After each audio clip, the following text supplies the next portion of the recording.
நான் இன்றைக்கி இறால் பிரியாணி செய்ய போகிறேன். இந்த பிரியாணியில் சின்ன வெங்காயம் வரமிளகாய் வந்து ஸ்பெஷலாக சேர்த்து செய்ய போகிறேன். கொஞ்சம் டேஸ்ட் டிஃப்ரெண்ட்டாக இருக்கும். இந்த வீடியோவில் சொல்கிறேன் எப்படி செய்கிறதுன்னு வாங்க பார்க்கலாம். தேவையான பொருட்கள்: இறால் வந்து நான் 1/2 கிலோ எடுத்திருக்கேன். அரிசி வந்து 400 கிராம்ஸ் எடுத்திருக்கேன், அதாவது 5 டம்ளர் எடுத்திருக்கேன். தக்காளி வந்து 2 பெரிய தக்காளி வந்து 2 எடுத்திருக்கேன். கொத்தமல்லி வந்து நம்ம லாஸ்ட்டில் போகிறதுக்கு. புதினாவும் ஒரு கட்டில் கொஞ்சமாக எடுத்திருக்கேன். இந்த பொருள் எல்லாத்தையுமே நம்ம அரைக்கணும். பிரியாணிக்கு வந்து இறால் பிரியாணிக்கு வந்து நம்ம இதை அரைக்கணும். பூண்டு, இஞ்சி, முந்திரி, அதே மாதிரி கொத்தமல்லி வந்து கொஞ்சமாக எடுத்திருக்கேன். பெரிய வெங்காயம் 1, வரமிளகாய் 3, சோம்பு, பட்டை, ஏலக்காய், அன்னாச்சி மொக்கு, லவங்கம். சின்ன வெங்காயம் வந்து 100 கிராம் எடுத்திருக்கேன். இது எல்லாத்தையுமே அரைச்சி கொஞ்சம் டிஃப்ரெண்ட்டாக நம்ம செய்கிறோம் இறால் பிரியாணி. எண்ணெய் வந்து தேவையான அளவு. இதை தாளிக்கிறதுக்கு வந்து பிரிஞ்சி லீஃப் வந்து இதுவும் எடுத்திருக்கேன். பச்சை மிளகாய் 1, அன்னாச்சி மொக்கு, ஏலக்காய், பட்டை, லவங்கம் எல்லாமே எடுத்திருக்கிறேன். இதில் வந்து கொஞ்சமாக இருக்கும். இப்போ வந்து எப்படி செய்கிறதுன்னு பார்க்கலாம். இப்போ சின்ன வெங்காயம் வந்து 100 கிராம். இதெல்லாமே நம்ம அரைக்கிறோம்.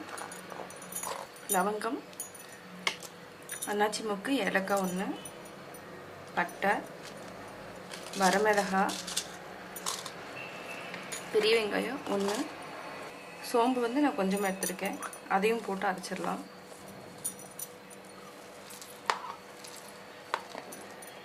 முந்திரி,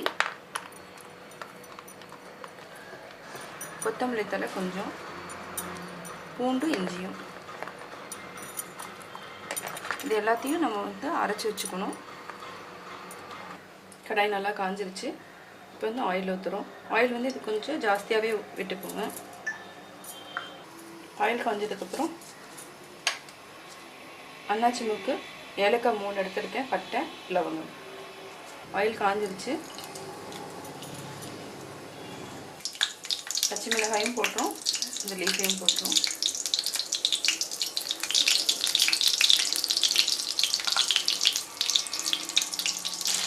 இப்போ வந்து அரைச்சி வச்சு எல்லாத்தையும் நம்ம ஊற்றிடலாம். நார்மலாக பச்சை மிளகாய் தான் யூஸ் பண்ணுவோம். வரமிளகாயும் நம்ம யூஸ் பண்ணி பண்ணுறதை நான் சொல்லியிருக்கேன். சிம்மில் வச்சுக்கோங்க, ஏன்னா இஞ்சி பூண்டு பேஸ்ட் இருக்கிறதுனால அடி பிடிச்சிடும். இது வந்து நல்லா கனமான பாத்திரத்தில் தான் நம்ம வந்து இது பண்ணணும். ஏன்னா எலக்ட்ரிக் ரைஸ் குக்கரில் தான் செய்கிறோம். இல்லையா, அப்போ தான் வந்து அடி பிடிக்காமல் இருக்கும். நல்லா வந்து பச்சை வாசம் போகிற வரைக்கும் நல்லா வதக்கிக்கணும். நல்லா வதக்குனதுக்கப்புறம் தக்காளி போட்டுக்கலாம். அது வரைக்கும் ஒரு 5 நிமிஷம் சிம்மில் வச்சு நல்லா வதக்கிக்கலாம். காரம் வேணால் நம்ம பிரியாணி மசாலா கூட ஆட் பண்ணிக்கலாம். நல்லா வெங்காயம், இஞ்சி பூண்டெல்லாம் பச்சை வாசம் நல்லா போயிடுச்சு, நல்லா வதங்கிடுச்சு. இப்போ வந்து நம்ம தக்காளியும் போட்டுக்கலாம்.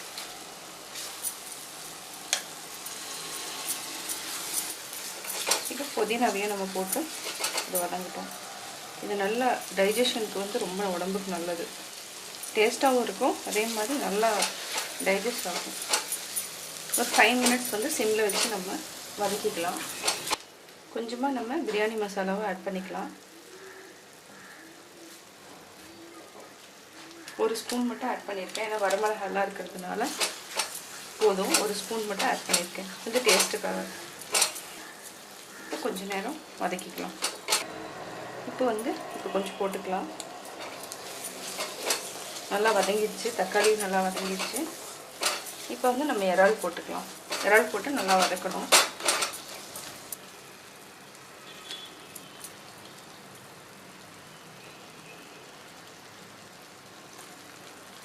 நல்லா வந்து மசாலெல்லாம் அதுக்குள்ளே போயிட்டு அப்போ தான் வந்து நல்லா டேஸ்ட் கொடுக்கும்.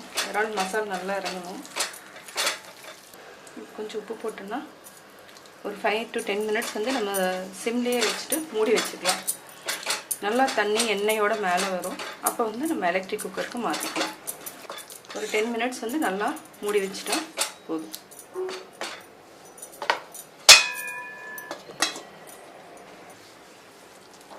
இப்போ நல்லா இறாலும் வெந்துடுச்சு, மசாலாலாம் பச்சை வாசம் போயிடுச்சு. இப்போ வந்து நம்ம தண்ணி ஊற்றிட்டு மெஷர்மெண்ட் கரெக்டாக தண்ணி ஊற்றுறோம். இதுக்கு வந்து நம்ம 10 டம்ளர் தண்ணி ஊற்றணும். பட் 10 டம்ளர் ஊற்ற வேண்டியது 6 டம்ளர் ஊற்றினாவே போதும். இல்லைனா என்னென்னா குழஞ்சிரும். ஏன்னா அரிசி வந்து புது அரிசிங்கிறதுனால குழஞ்சிரும். கொஞ்சம் கம்மியாகவே நம்ம ஊற்றிக்கலாம். ஆல்ரெடி கிரேவிலையும் நம்மளுக்கு தண்ணி இருக்குது. ஸோ 6 டம்ளர் ஊற்றினா போதும். 1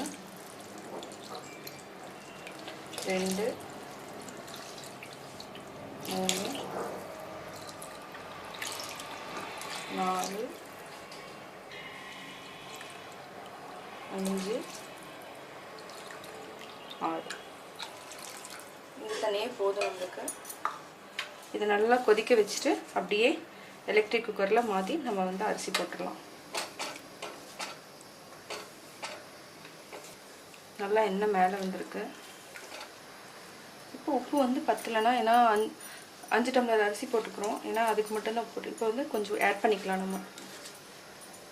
அப்போ தான் வந்து ரைஸோடு சேர்த்து சாப்பிட்றப்ப கரெக்டாக இருக்கும். நல்லா கொதிக்கணும். 5 மினிட்ஸில் கொதிச்சிடும். நல்லா கொதிச்சிருச்சு. இப்போ ஆஃப் பண்ணிவிட்டு நம்ம வந்து எலக்ட்ரிக் குக்கரில் மாற்றிடலாம். மாற்றிட்டு அரிசி போட்டுக்கலாம். அதுக்கு முன்னாடி நீங்கள் வந்து உப்பு எல்லாத்தையுமே செக் பண்ணிக்கோங்க. இதுக்குள்ளே நம்ம அரிசி வந்து போட்டுடலாம். ஆல்ரெடி நான் வந்து 20 மினிட்ஸ் சோக் பண்ணி வச்சுருக்கேன். இந்த அரிசியை இறால் இதோடு நம்ம போட்டுடலாம். தண்ணி நம்ம கம்மியாக தான் ஊற்றிருக்கோம். ஏன்னா ஜாஸ்தி, ஏன்னா புது அரிசினா உங்களுக்கு சீக்கிரமாக குழஞ்சி போயிடும். இது நல்லா மிக்ஸ் பண்ணி விட்டுக்கோங்க. 10 மினிட்ஸில் ரெடி ஆயிரும். இப்போது இறால் பிரியாணி ரெடி ஆயிடுச்சு. நான் இறால் பிரியாணி எப்படி செஞ்சேங்கிறத பார்த்தீங்க. கட்டாயம் உங்களுக்கு பிடிச்சிருக்கும். நீங்கள் வீட்டில் செஞ்சு பாருங்கள். செஞ்சு பார்த்துட்டு உங்களோட கமெண்ட்ஸ் எனக்கு சொல்லுங்கள். பிடிச்சிருந்தா லைக் பண்ணுங்கள். மறக்காமல் சப்ஸ்கிரைப் பண்ணுங்கள். நம்ம இன்றைக்கி சிக்கன் பிரியாணி செய்ய போகிறோம். எப்படி செய்யறதுங்கிறத பார்க்கலாம் வாங்க. சிக்கன் பிரியாணி செய்யறதுக்கு தேவையான பொருட்கள் என்னென்னா, நான் வந்து பாசுமதி ரைஸ் எடுத்திருக்கேன். பாசுமதி ரைஸ் வந்து 400 கிராம்ஸ் எடுத்திருக்கேன். 200 கிராம்ஸ் வந்து 2 டம்ளர், இந்த டம்ளரில் நான் போட்டிருக்கேன். 400 கிராம்ஸ் போட்டிருக்கேன். பெரிய வெங்காயம் வந்து ஒரு 3 வெங்காயம் எடுத்திருக்கேன். வெங்காயம் எவ்வளோ போடுறோமோ அவ்வளோ டேஸ்ட் கொடுக்கும். 3 வெங்காயம் எடுத்திருக்கேன்.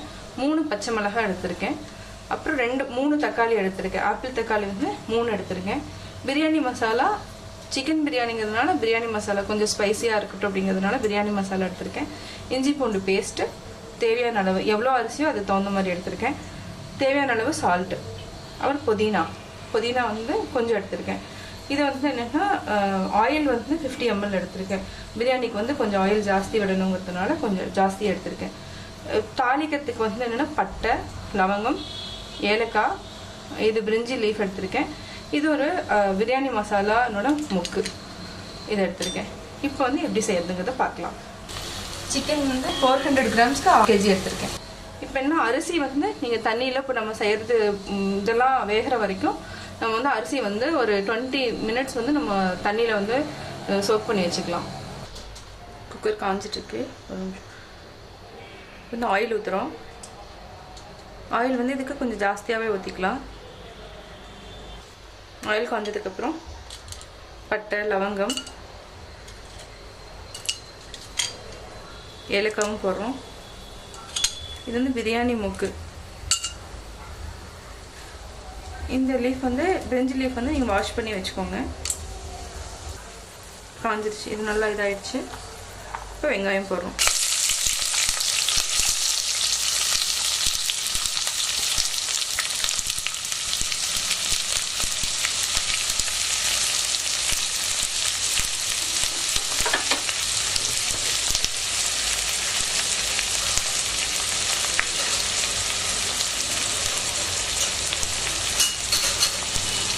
வெங்காயம் வந்து நல்லா வதக்கணும்.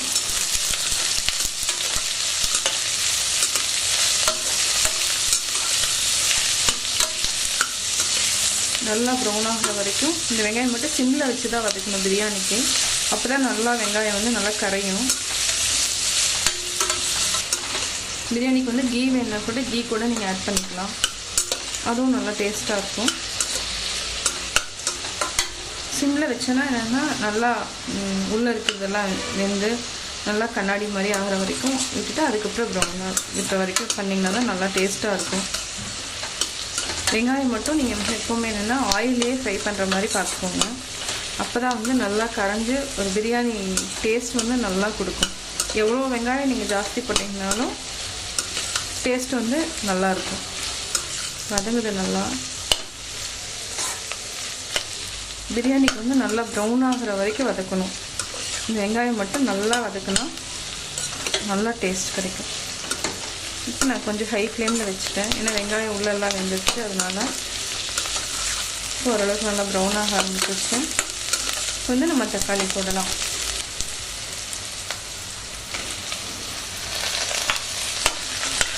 தக்காளி போட்டுட்டு அதை நல்லா வதக்குங்க. இப்போ வந்து லோ ஃப்ளேம் பண்ணிக்கலாம். தக்காளி வந்து கொஞ்சம் வதங்கினதுக்கப்புறம் நம்ம வந்து இஞ்சி பூண்டு பேஸ்ட் போடலாம். நல்லா தக்காளி வதங்கிட்டு இருக்கு. இது வந்து என்னன்னா கொஞ்சம் ஒரு அரைவாசி தான் வெந்திருக்கு தக்காளி. இந்த டைம் வந்து நம்ம ஃபஸ்ட்டு இஞ்சி பூண்டு பேஸ்ட் போடணும். இஞ்சி பூண்டு பேஸ்ட் வந்து கொஞ்சம் ஜாஸ்தியாகவே எடுத்திருக்கேன், ஏன்னா அப்போ தான் சிக்கன் பிரியாணிக்கு நல்லாயிருக்கும். இஞ்சி பூண்டு பேஸ்ட் வந்து போட்டாச்சு. இப்போ வந்து நல்லா பச்சை வாசம் போகிற வரைக்கும் நல்லா வதக்கணும். இது சிம்மில் வச்சுக்கோங்க. இப்போ வந்து பச்சை மிளகாய் வந்து நம்ம லைட்டாக ஒரு கீரல் ஒரு 2 இடத்துல மட்டும் போட்டுட்டு முழுசாக அப்படியே கட் பண்ணி போடணும்னு அவசியம் இல்லை. பச்சை மிளகாயோட வாசம் லைட்டாக இறங்கினா போதும்.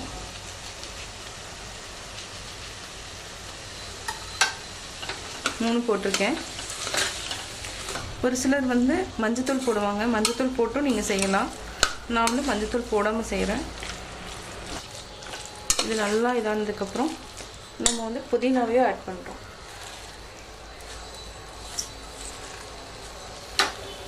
புதினா வந்து என்னென்னா பிரியாணிக்கு வந்து நல்லா டேஸ்ட்டு கொடுக்கும். அது இல்லாமல் வந்து உடம்புக்கு நல்லதும் கூட. சால்ட் வந்து எனக்கு கொஞ்சம் சிக்கன் போட்டதுக்கப்புறம் கொஞ்சம் நேரம் கழிச்சு போட்டுக்கலாம். நல்லா வெந்ததுக்கப்புறம் போடணும். இப்போ அது வரைக்கும் இதை ஒரு 5 மினிட்ஸ் வந்து மூடி வைக்கலாம். இஞ்சி பூண்டு நல்லா வதங்கிடுச்சு, பச்சை மிளகாயும் போட்டோம். இப்போ அடுத்து சிக்கன் போட போகிறோம். சிக்கன் நல்லா 2-3 டைம் வாஷ் பண்ணி சால்ட்டும் லைட்டாக போட்டு வச்சு எடுத்துட்டேன். க்ளீன் பண்ணிட்டு தான் போடுறேன். சிக்கன் போட்டதுக்கப்புறம் நான் வந்து பிரியாணி மசாலாவும் ஆட் பண்ணிக்கிறோம். பிரியாணி மசாலா நல்லா ஆட் பண்ணிவிட்டு சிம்லேயே வச்சுக்கோங்க, ஹை ஃப்ளேம் வேண்டாம். சிக்கன் பிரியாணி வந்து சிக்கன் வந்து நல்லா வெந்து ஆயில் வந்து மேலே வர வரைக்கும் நம்ம சிம்மில் வச்சுட்டா தான் நல்லா வேகும். உள்ளெல்லாம் நல்லா வேகணும். ஸோ சிம்மில் வச்சுக்கலாம். இதுக்கு வந்து தண்ணி வந்து லைட்டாக ஆட் பண்ணிடலாம். இப்போது ஆட் பண்ணிவிட்டு மூடி வச்சிடலாம். நான் வந்து இஞ்சி பூண்டு பேஸ்ட் வந்து அரைச்சிருக்கேன். அரைச்சிட்டு இதில் இருக்கிற தண்ணியை நம்ம ஆட் பண்ணிக்கலாம். தனியாக ஊற்றணும்னு இல்லை. இதை வந்து நம்ம கீழே ஊற்ற வேண்டாம், இதிலே இந்த சிக்கன் கூடயே நம்ம போட்டு ஊற்றிடலாம்.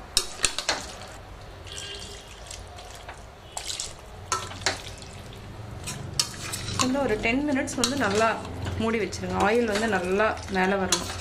அதுக்கப்புறம் நம்ம தண்ணி வந்து ஊற்றிக்கலாம். எவ்வளோ மெஷர் பண்ணி அதில் ஊற்றிட்டு கொதிக்க வைக்கணும்.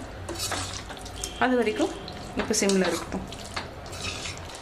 இப்போ நல்லா வெந்துருச்சு, சிக்கன் வெந்துருச்சு.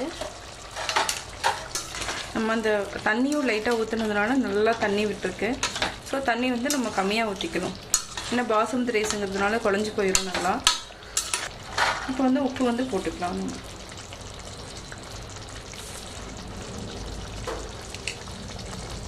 உப்பு வந்து செக் பண்ணிக்கோங்க. அப்பப்போ வந்து எவ்வளோ தேவையோ அவ்வளோ போட்டுட்டு செக் பண்ணிக்கலாம். இப்போ தண்ணி ஊற்றி கொதிக்க வச்சிடலாம். இதில் வந்து நான் 2 கப் போட்டிருக்கேன். இப்போ 3 டம்ளர் தண்ணி ஊற்றினா போதும்.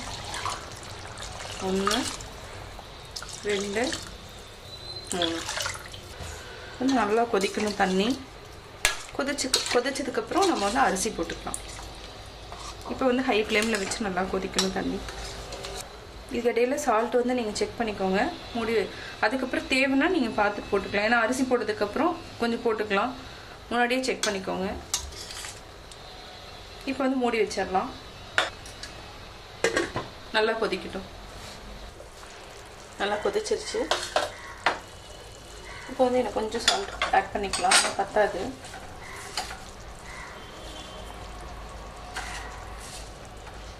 அரிசி போடுறதுனால நம்ம கொஞ்சம் ஜாஸ்தி போடணும். இப்போ வந்து கொதிச்சதுனால அரிசி போட்டுரும். பிரியாணிக்கு வந்து என்னென்னா பாசுமதி ரைஸ் இல்லைன்னா சீரக சம்பா அரிசி இது எல்லாமே நம்ம போடலாம். தண்ணி மட்டும் நம்ம கரெக்டாக ஊற்றணும்.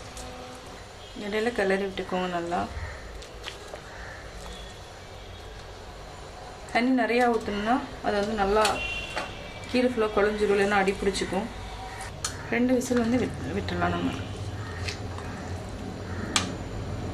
செக் பண்ணிக்கோங்க சால்ட் இருக்கா என்னன்னு செக் பண்ணிவிட்டு 2 விசில் விட்டோன்னா போதும். போட்டுடலாம். கொஞ்சம் ஸ்டீமிங் வந்ததுக்கப்புறம் நீங்கள் வந்து வெயிட் போட்டு மூடி விட்டுடலாம். இப்போவே வர ஆரம்பிச்சிருச்சு. இப்போ நம்ம போட்டுடலாம். 2 விசில் விட்டு நம்ம ஒரு 5 to 10 மினிட்ஸ் வெயிட் பண்ணோம். இப்போ ரெடி ஆயிடுச்சுன்னு பார்க்கலாம். ரெடி ஆயிடுச்சு. சிக்கன் பிரியாணி நல்லா வந்திருக்கு. இப்போ வேறு பாத்திரத்தில் நம்ம மாற்றிக்கலாம். சுவையான சிக்கன் பிரியாணி ரெடி. நான் சிக்கன் பிரியாணி எப்படி செஞ்சேங்கிறத பார்த்துருப்பீங்க. கட்டாயம் உங்களுக்கு பிடிச்சிருக்கும். பிடிச்சிருந்தா லைக் பண்ணுங்கள், மறக்காமல் சப்ஸ்கிரைப் பண்ணுங்கள், உங்கள் ஃப்ரெண்ட்ஸ் கிட்டையும் நீங்கள் ஷேர் பண்ணுங்கள்.